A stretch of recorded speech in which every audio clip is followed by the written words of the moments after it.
가끔 이런 생각을 부뚝부뚝 할 때가 있습니다. 뭐냐면요, 야, 예수님 만나면 무슨 얘기 할까? 무슨 얘기를 먼저 한번 해볼까? 이런 생각을 해요. 물론 이렇게 얘기하는 사람도 있어요. 예배 드릴 때 만나고, 기도할 때 만나고, 찬양할 때 만나고. 맞습니다. 그러한 만남도 있지만은 좀 특별한 만남 있잖아요. 예를 들면 이사야 선지자가 그 소명을 받을 때 하나님을 만납니다. 그 영광을 접하게 돼요.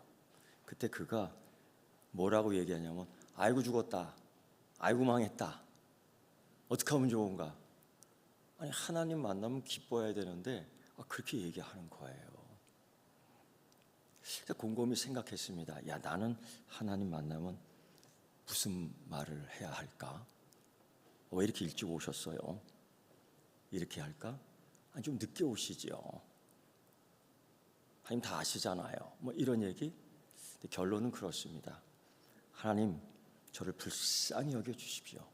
그거밖에 할 얘기가 없는 것 같아요. 불쌍히 여겨주십시오.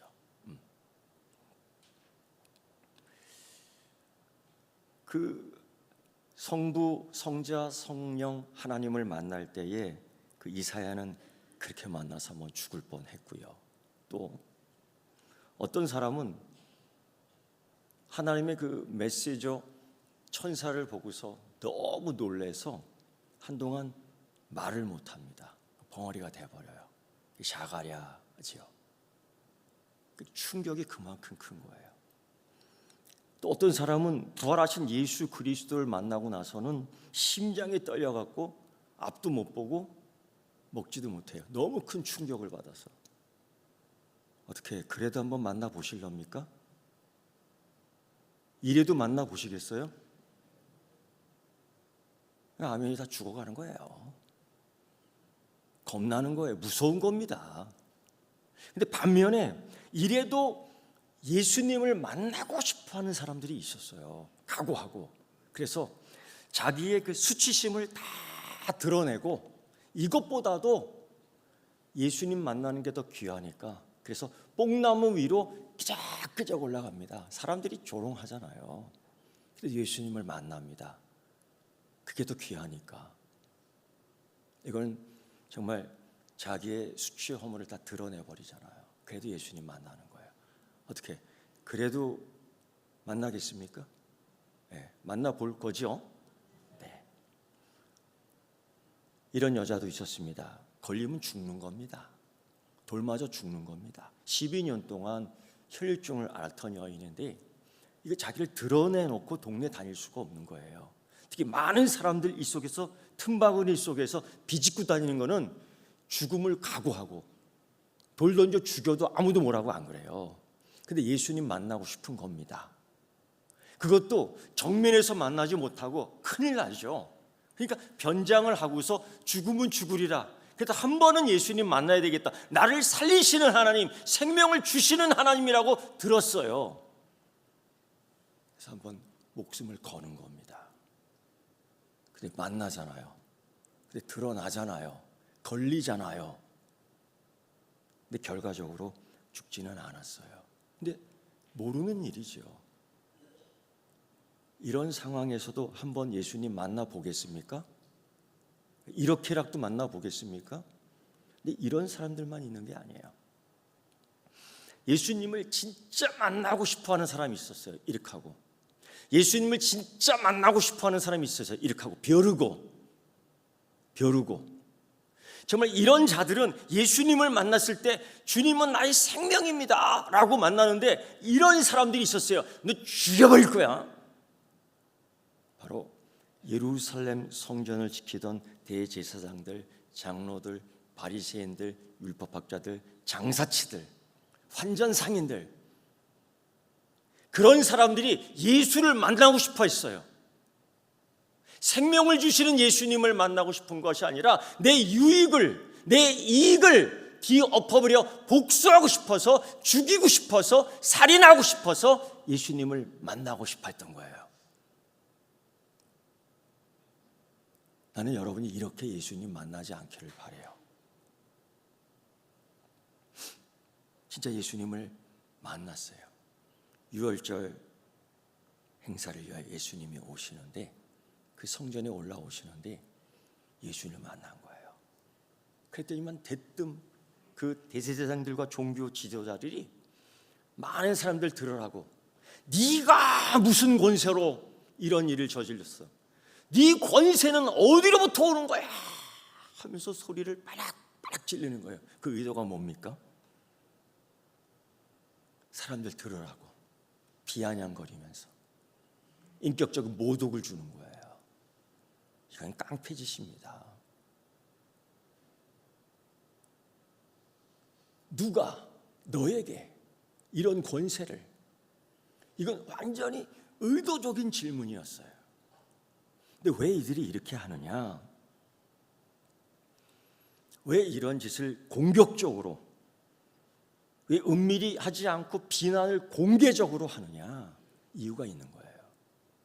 예수님이 이 유월절 종교 행사를 하기 위하여 예루살렘 성전으로 순례객들과 함께 올라가는데, 그 성전 그 앞들에, 성전을 통과하는데 그 앞들에 환전 상인들, 제사 때 드릴 짐승을 파는 무리들, 온갖 잡스러운 똥 냄새 다 풍기면서 온갖 세상 돈들을 다 그 너적 가마니에 뿌려놓으면서 일거리 하는 거예요. 그 정결, 청결, 구별 이런 걸 외치는 자들이 하는 거예요. 이게 언제부터 그랬느냐? 은퇴한 대제사장 안나스가 있습니다. 한 10년 동안 예루살렘 성전의 대제사장이 되었는데, 이 사람은 권력과 돈으로 이 제사장직분을 산 거예요. 그때는 그랬어요. 어떻게든지 로마 정부에 아부해갖고 살아남는 겁니다. 돈 주고 산 이 직분을 본전 뽑아 먹으려고 이 안나스가 그 예루살렘 성전의 모든 장치를 이 돈으로 자기에게 들어오게 하여 금융 네트워크를 설치를 다 해놨어요. 그게 뭐냐면 이런 거죠. 세상 돈을 가지고 오면은 더러워요. 헌금을 줄 때 더러워요. 그러니까 성전에서 만든 돈으로 바꿔치기 해야 돼요. 이때 환전치기를 하는 거죠. 환율을 올리는 거죠. 조금 내리는 거죠. 그리고 소리치는 거야. 오늘은 내렸다. 지금 바꿔라. 이 사람들이 아우성 치면서 돈을 바꾸는 거예요. 거기서 이익을 처먹는 거죠. 그것뿐입니까? 많은 순례객들이 멀리서 하나님께 드리겠다고 이 짐승 제사를 드리기 위해서 이걸 끌고 옵니다. 그걸 받지 않아요. 가진 핑계를 대서 그들이 예배를 드리지 못하게 방해하는 거예요. 이것 때문에. 단 이 제사를, 이 예배를 온전히 드리기 위해서는 우리가 전매한, 허락받은 이 짐승을 사서 가야 되는 거예요. 비둘기, 맷비둘기, 양, 염소 이런 것들 10배, 20배, 30배씩 꽉 하고 올리는데, 그래도 사야죠. 이런 폭리를 취하는 금융 네트워크, 상점의 전매 특허를 이 사람들에게 다 준 거예요. 그리고 그 성전 앞마당에서는 이걸 판을 펼쳐놓고 호객행위를 하는 거예요. 우리 게 최고예요. 우리 걸 가져가세요. 오늘 싸게 팝니다. 헐값이에요. 이걸 예수님이 본 거예요. 1년에 한 번씩 이런 유월절 행사 축제가 있지 않습니까? 이걸 보고 기가 막힌 예수님이 화를 푼 거예요. 이건 분노하시는 예수님이에요. 그 예수님이 환전상들의 이 탁자를 엎어버립니다.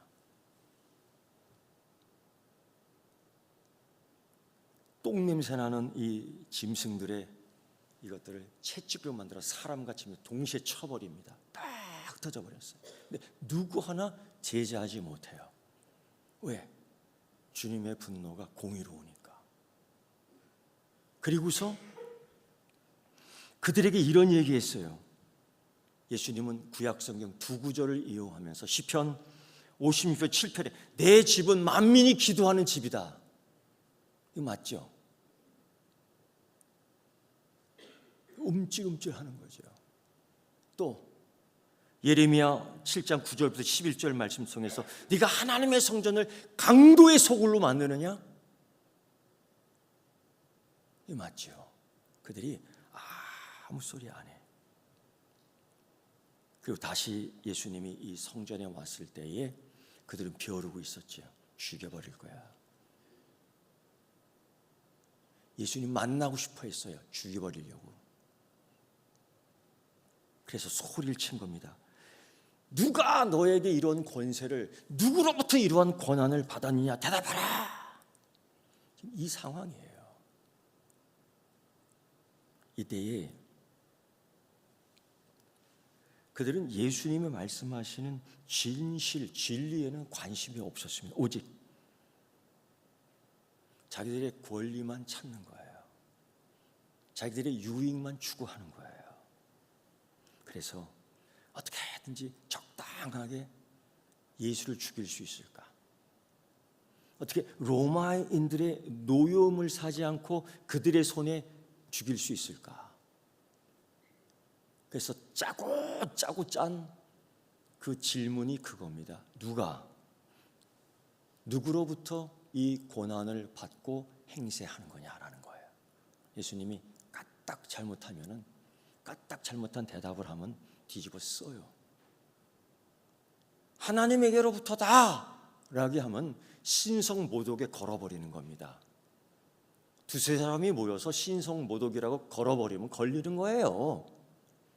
아니면 나의 왕 하나님이 내게 고난을 주셨다라고 말하면 로마의 권력과 대체되는 거예요. 이건 신고하면 잡아 들어가는 겁니다. 이런 위기, 이 얼마나 짜낸 질문인지 몰라요.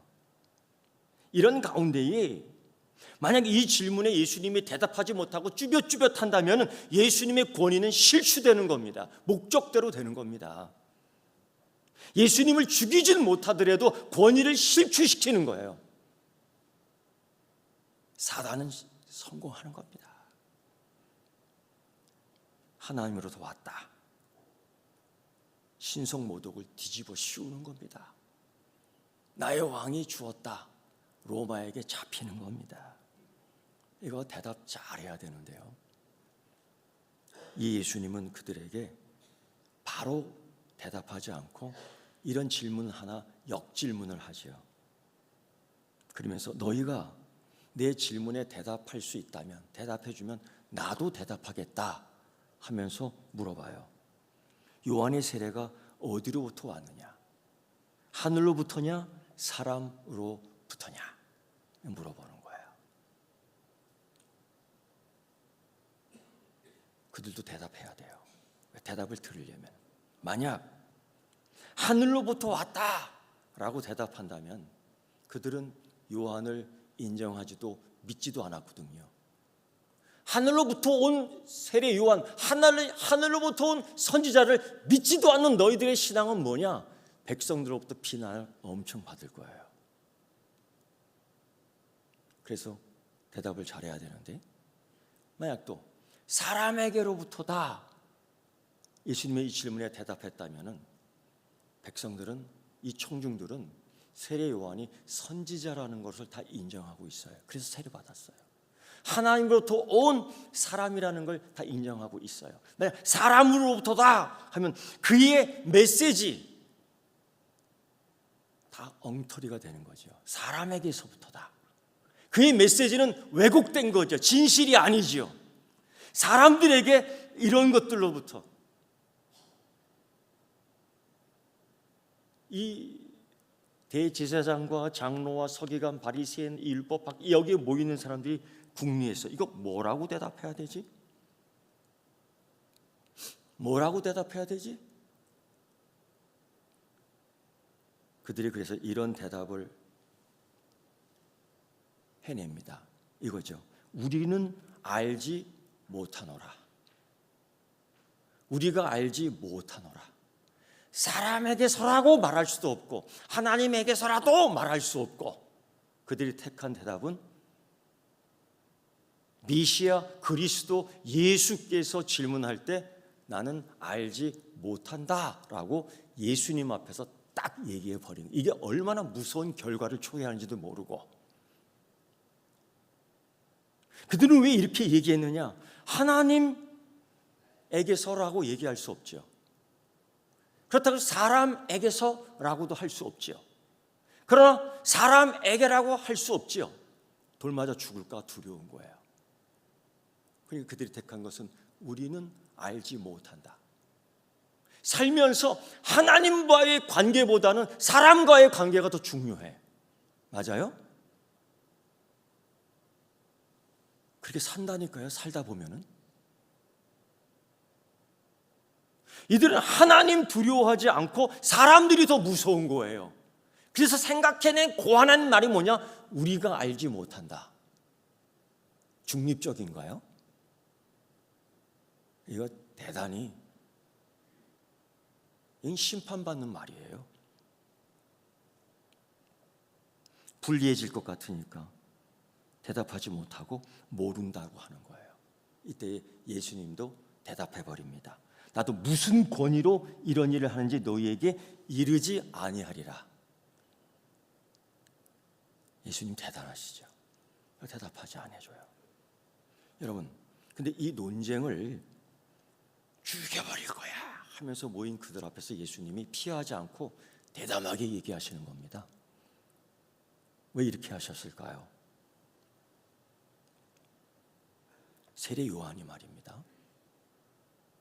하늘로부터 온 선지자임을 다 알고 있어요. 예수님도 인정하셔요. 사람이 낳은 자 중에 이보다 큰 자가 없다라고 세례 요한에게 대해서 얘기했어요. 요한이 주님에 대해서 뭐라고 말씀하신지 아십니까? 이렇게 얘기했어요. 사람 다 들으라고. 보라, 세상 죄를 지고 가는 하나님의 어린 양이로다. 그 사람 많은 데서 이렇게 선언해 버린 거예요. 예수가 메시아고 예수가 그리스도라는 증거를 세례 요한이 했습니다. 세례 요한이 증거한 것처럼 이들 앞에서 이 대제사장들, 이 장로들, 이 바리새인들, 이 율법학자들, 이 변절자들 앞에서 내가 바로 메시아야, 내가 바로 그리스도야 라고 외친 거예요. 사실 예수님은 그 만나는 사람마다 그 선언을 항상 했거든요. 그 선언을 했어요.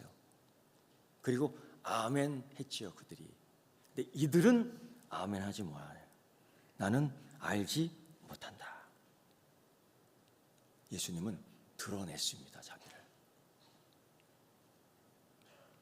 그리고 나서 이때에 그들에게 이 비유의 말씀을 한 거예요.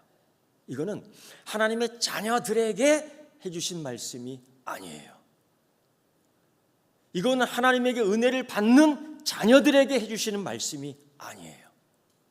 이거는 나는 알지 못한다 했던 믿음의 고백도 순종이 없는 그 돈 주고 산 대제사장들, 바리새인들, 장로들, 서기관들, 그들에게 해주는 이야기예요.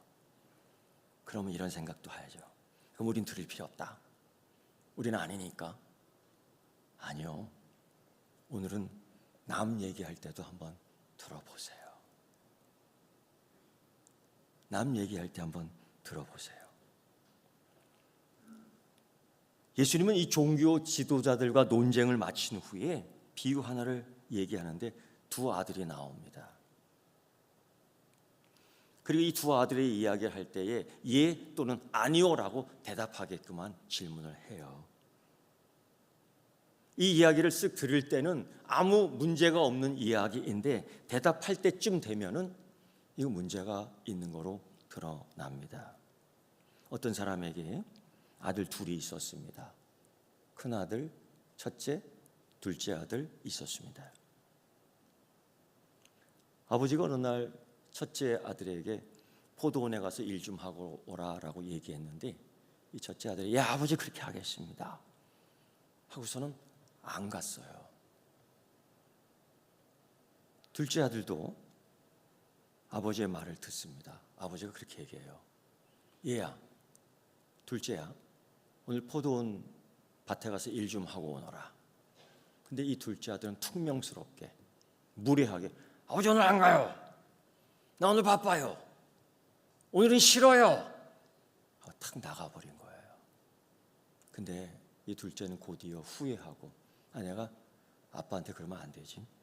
그리고 밭일을 갔다는 거예요.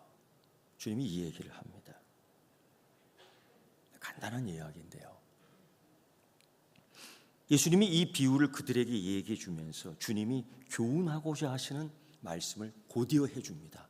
그들에게 질문하는 거예요. 그것이 21장 우리가 읽은 31절, 32절 말씀에 나오는 거예요. 세리와 창녀들이 너희보다 먼저 하나님 나라에 들어가 요한의 의의 도로 너희에게 왔거늘 너희는 그를 믿지도 아니하였으나 뉘우치지도 않았으나 세리와 창녀는 믿었으며 너는 이것을 보고도 끝내 뉘우치지 아니하였다라는 이 심판 선언을 합니다. 이 비유 마침과 동시에 심판 선언을 해요. 그러면서 예수님이 질문해요. 누가 아버지의 뜻대로 했느냐? 누가 아버지의 뜻대로 했느냐? 이거 대답이 어렵지 않습니다. 여러분, 첫째 아들은 결코 순종하지 않았습니다. 겉으로는 포도원에 가서 일하겠다고 해놓고 안 갔습니다. 이들은 외식주의자이고 겉모습만 하나님 뜻대로 살고자 척하는 사람들이에요. 대제사장과 장로들을 빗대어 가리키는 겁니다. 하나님께 선택받은 사람들처럼 보였지만은 요한이 말한 메시지대로 하지 않았어요. 성전에서 예배하고 성전에서 찬양하고 성전에서 기도하고 성전에서 헌금하고 점잖은 외양을 갖춘 자였지만은 마치 하나님의 뜻을 행하는 사람들처럼 보였지만은 메시아에 대한 메시지를 거부했어요.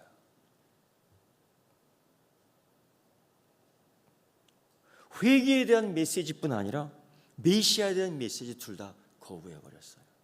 바로 요한의 말씀을 거부했던 거예요. 우리가 알지 못한다 했어요. 더구나 지금은 이 순간은 메시아 대신 예수 그리스도 그가 직접 와서 그들에게 얘기해요. 누가 좋은 아들이냐? 예수님이 직접 그들에게 추궁하고 있습니다. 이거 무섭지 않습니까? 이거 무서운 사건 아닙니까? 당연히 그들은 지금 예수가 불편했습니다. 당연히 그들은 지금 그리스도가 불편했습니다. 그들은 당연히 메시아가 불편했습니다. 순종하지 않으니까 불편하죠.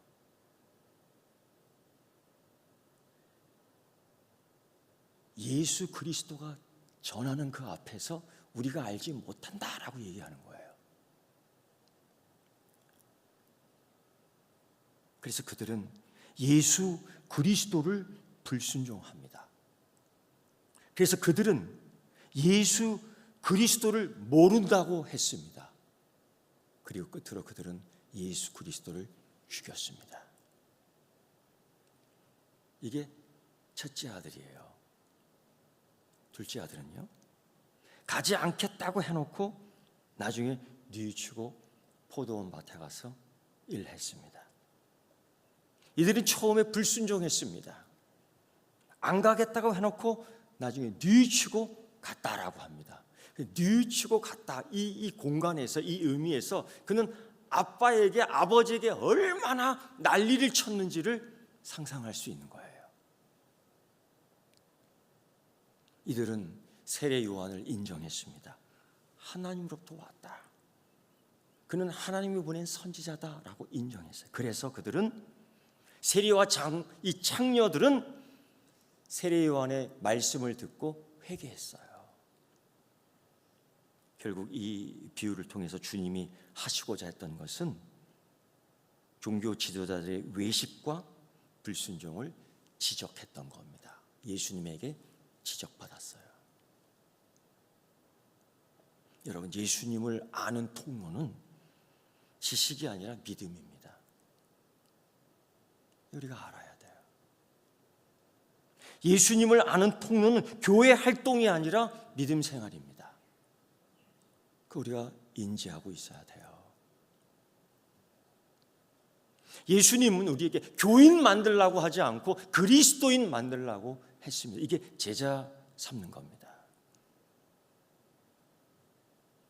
이 창녀들은, 이 세리들은 그들만큼 예배에 능숙하지는 못했어요. 예배 드리겠다고 그들이 바깥에 그렇게 막 나댈 수가 없는 상황이에요. 그럼에도 불구하고 어려운 발걸음 통하여 그들은 예수님을 만나요. 사람들이 손가락질했지만 만나요. 세례 요한의 말씀을 듣고 뉘우쳐 회개하고 세례를 받아요. 그리고 하나님 뜻대로 살겠다고 다짐하며 살아요. 우리가 그리스도에 대한 지식을 쌓는 것 중요합니다. 그런데 우리가 교회 생활하는 것 중요합니다. 그런데 그리스도를 믿는 것은 믿음을 통해서 더 큰 믿음으로 나아가는 겁니다. 저는 여러분에게 누누이 얘기해요. 교회 활동과 신앙생활을 혼돈해서는 안 돼요. 구별져요. 이게 일치가 되면 더 좋겠어요. 질문을 한번 해봅니다. 나는 첫째 아들인가? 아니면 둘째 아들인가? 질문을 또 이렇게 해봅니다. 나는 첫째 아들의 성품을 많이 갖고 있는가? 아니면 둘째 아들의 성품을 많이 갖고 있는가? 자기들이 종교적, 정치적, 사회적 권력에만 관심이 있었죠. 그들은 왜 몰라요? 알고 있지요. 순종이 제사보다 낫다는 말씀을 왜 몰라요? 알고 있지요. 듣는 것이 수양의 기름보다 낫다는 것을 알고 있지 왜 몰라요? 다 알고 있지요. 여러분, 우리 이렇게 한번 좀 업그레이드 될 필요가 있어요. 뭐냐면요, 순종의 범위를 좀 넓히세요. 순종의 범위를. 경건 훈련을 좀 더 세게 할 필요가 있을 것 같아요. 순종의 영역을 좀 더 높이세요. 한번 높여보세요. 쉽지 않을 겁니다. 결국 쉽지 않습니다. 주님은 지금 그걸 지적하고 있거든요. 그들이 예수님 앞에서 예라고 대답을 못해요. 여러분, 묻습니다. 예수가 불편합니까? 또 물어보겠습니다. 그리스도가 불편합니까? 또 한번 물어보겠습니다. 메시아가 불편합니까?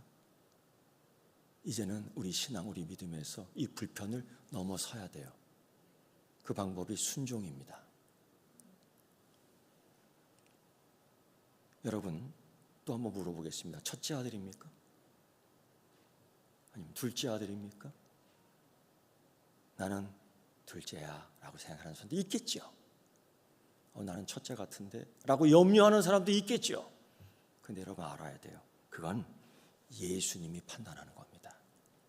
우리는 예라고 대답하는 훈련을 더 넓게, 더 높게 해야 되는 것이죠. 기도하겠습니다. 하나님, 오늘 이 본문이 우리에게 주는 도전이 있습니다. 우리가 예수님께 제대로 반응하고 있는지 살피게 하시고,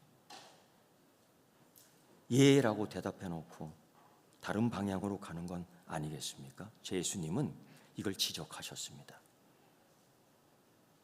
그 순종이 어렵고 순종의 범위가 너무 좁고 순종의 영역이 너무 비좁아 예수가 불편하고 그리스도가 불편하고 메시아가 불편하다면 하나님, 우리가 이렇게 매일 믿음 생활할 수가 없습니다.